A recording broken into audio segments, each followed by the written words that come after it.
Welcome to Donmar TV News Channel. Hindi masasayang ang iyong panonood ngayon dito sa aking channel. Okay? Kasi may umaapaw tayo na good news. So, ang tanong, anong good news yan, Donmar? Grabe, excited na ako this May 9 election. Okay? Pero bago ang lahat, guys, before I will explain the good news, mag-like muna, like, and share this video para kakalat ito sa mga BBM supporters at sa friends and families natin para aware tayo sa mga galawan ng pampolitiko, kung ano ang mga trending na mga balita tungkol kay Bongbong Marcos. At saka protektahan natin ang boto this May 9 election. Importante ito. Okay? So ito nga, no? So ito. Okay. Marami kasi ang nagtataka, no? Bakit itong si Bongbong Marcos ay hindi bumababa ang kanyang survey? Si Leni Robredo naman hindi tumataas ang kanyang percentage ng kanyang survey. Okay, i-explain natin 'yan. Ito kasi, okay, Bongbong Marcos got 58%, Leni Robredo 25%, Isko Moreno 8% on the third place, fourth place 5% si Manny Pacquiao, on the fifth place Ping Lacson got 2%. Dito naman si Inday Sara Duterte, good news pa rin, got 56%. Siya ang nangunguna. Pumapangalawa si Tito Soto. Pangatlo si Kiko Pangilinan, ang paborito niyong kakamping, pangatlo lang. At pang-apat itong si Doc Willie Ong got 4%. And yung last na nayayabangan ako si Atienza, 1%. Oh, ayan, na 1% katuloy. Okay. Ang tanong, guys, no? Bakit hindi bumababa itong si BBM at bakit hindi tumaas yung percentage ni Leni Robredo?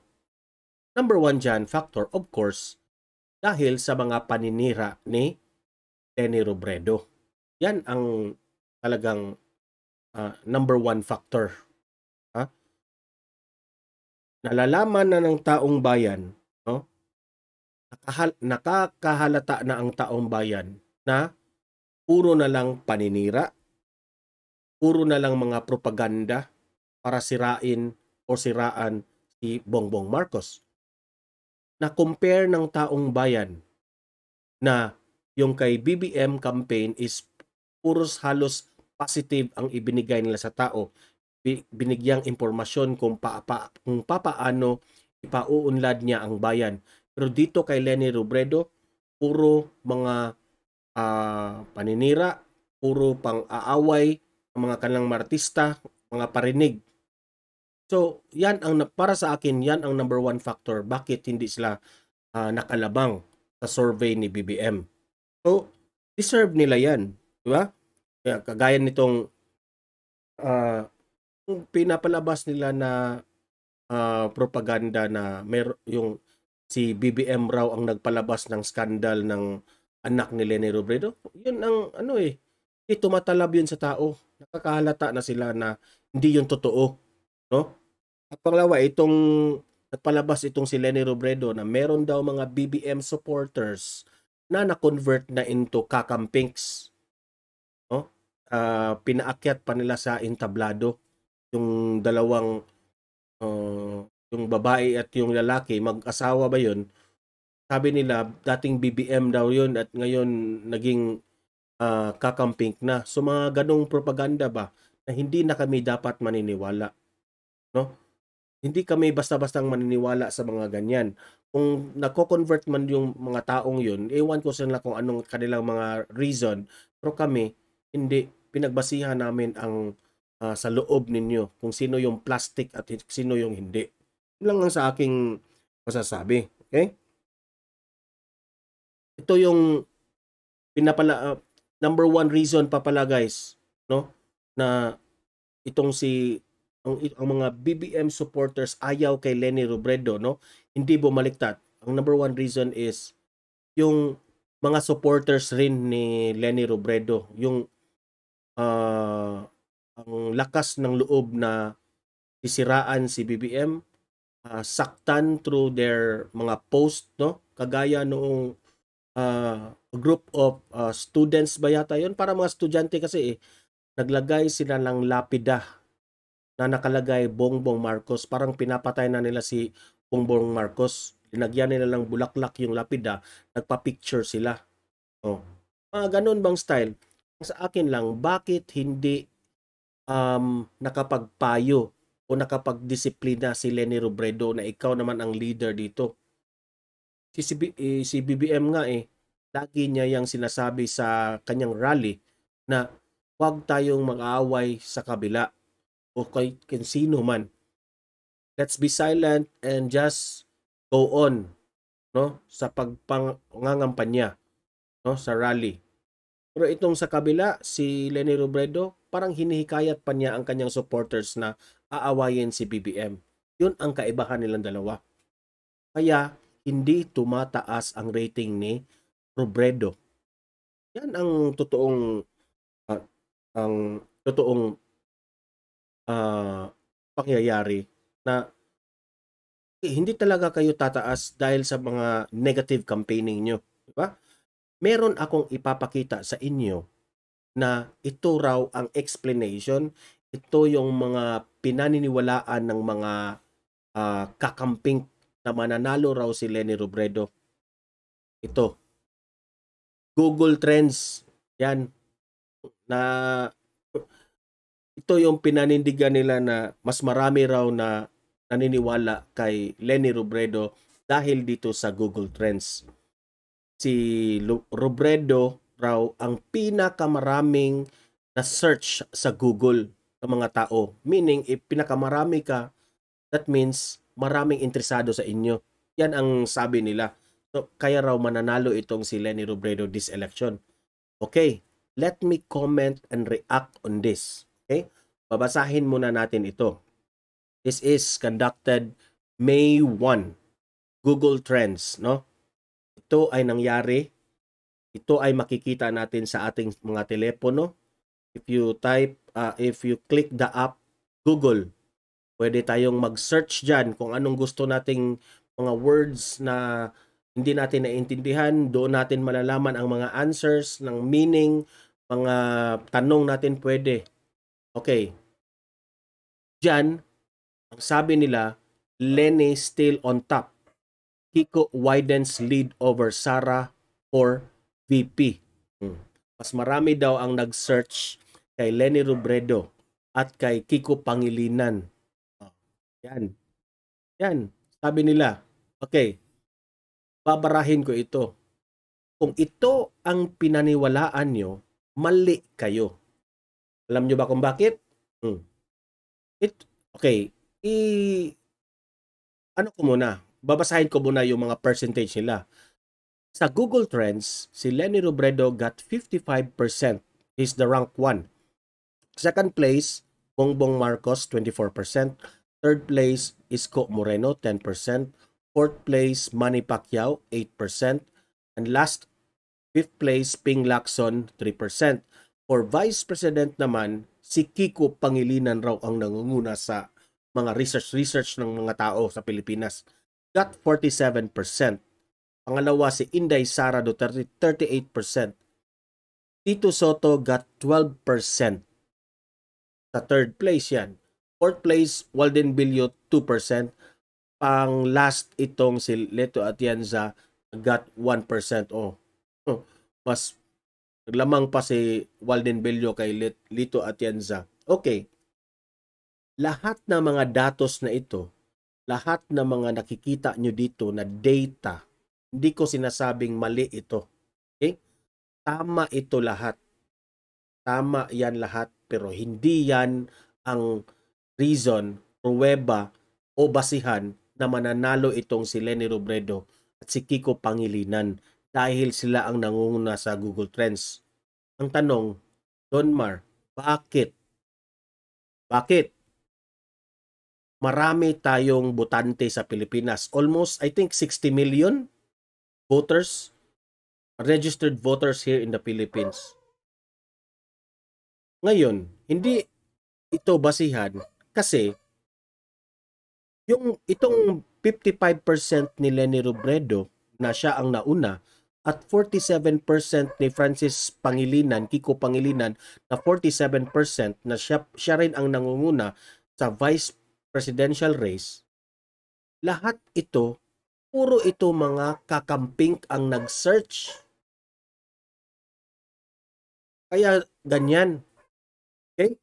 55% lahat ng mga kakamping na yan, mga estudyante, yung supporters, 47% rin kakiko, sila ang nag-search dyan sa Google Trends. Ngayon, ang tanong, sa buong Pilipinas, hindi lahat ng tao nag-Google. Hindi lahat ng tao merong telepono. Okay? Hindi lahat. Most of the BBM and Inday Sara supporters, yung mga mahihirap, hindi yun nagsisearch sa Google. Walang mga telepono yung mga ibang sa bundok, yung mga magsasaka doon. Wala. Oh. So, hindi ito basihan. At yung 55% at 47% ni Kiko at ni Leni, hindi ibig sabihin ito lahat kakamping ito. Pwede ring merong mga BBM supporters na nag-search ng Leni at Kiko. Diba? Kasi baka gusto nila ring makita kagaya nga ako, okay? Sinisearch ko pa rin itong si Leni Robredo at si Kiko Pangilinan. Kasi gusto kong malaman ang kanilang galawan rin. Oh. Aside from Bongbong and Inday Sara, mas sinearch ko pa nga yung kay Leni at kay Kiko Pangilinan kasi gusto kong barahin sometimes yung kanilang mga banat sa YouTube. Ano ako? Diba? So, hindi ito basihan. Sabi pa nga dito, Google Trends has accurately predicted many presidential elections, including Trump's win over Hillary Clinton in 2020. Okay, in the case of the US, no, masasabi kong epektibo doon. No, kasi itong si Biden is challenger ito ni Trump, no? Parang nag-search din sila sa tungkol kay Biden, no? Kung ano-ano mang nangyari doon. Effective dito, pero dito sa Pilipinas hindi 'yan. Ha? Kasi doon sa labas, naging effective na basihan nila because halos lahat ng tao doon merong telepono, merong cellphone. Pero dito sa Pilipinas, marami pa rin ang mga mahihirap na they can't afford ang mga cellphone. Okay?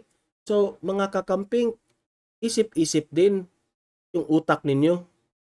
Okay? Isip-isip din. Hindi lahat ng tao nakapag-Google. Di lahat ng tao rumi-research sa Google Trends sa 60 million voters here in the Philippines. Okay? So, in conclusion, no? Para sa akin, itong si Leni Robredo, yan. Para sa akin, itong si Leni Robredo, if you are a good leader, kung magaling ka talaga, Leni Robredo, dapat tumaas ang inyong survey. Dapat as a leader, marunong kang mag-strategize kung papaano mo lalamangan itong si Bongbong Marcos sa survey o panalo mo. Pero hindi yan nangyari. Lahat ng survey proven na ikaw talaga ay kolelat kay Bongbong Marcos. If you are a good strategist, dapat sa isang presidente sa Pilipinas, dapat magaling ka sa strategy, no, in all aspects ng problema sa Pilipinas. Pero ikaw, sa campaign mo pa nga, hindi ka magaling sa strategy. Meaning, therefore I conclude, na hindi ka magaling as a leader, as a whole, hindi ka magaling. Mas magaling si Bongbong Marcos sa inyo. Kasi ang strategy ni Bongbong Marcos ay effective. Hindi ko na lang sasabihin kung anong style ang kanyang strategy. Hindi ko na rin sasabihin kung anong style ng strategy ni Leni Robredo. Pero i-summarize natin, i-conclude natin, Bongbong Marcos is way more better than Leni Robredo as a leader. Kasi failure ka, Leni Robredo, as a leader sa inyong kampanya na hindi mo napataas ang inyong survey. Failure ka. Okay? Yun lang ang masasabi ko. That's why, kung ating ititimbang sa lahat ng aking mga research, ang iboboto ko ay si Bongbong Marcos. He has my vote because he is far way more better than Leni Robredo. Yun lang ating ititalakay ngayon. Thank you for watching this video. Protektahan natin si Bongbong Marcos this May 9 election through bantayan natin ang ating boto. Okay? So, see you in my next video. Thank you for watching. Like and share this video, guys, and subscribe to my channel Donmar TV. Okay? And hit the notification bell para updated kayo sa mga videos na kagaya nito. Okay? Protect BBM. See you in my next video. God bless everyone and have a great day.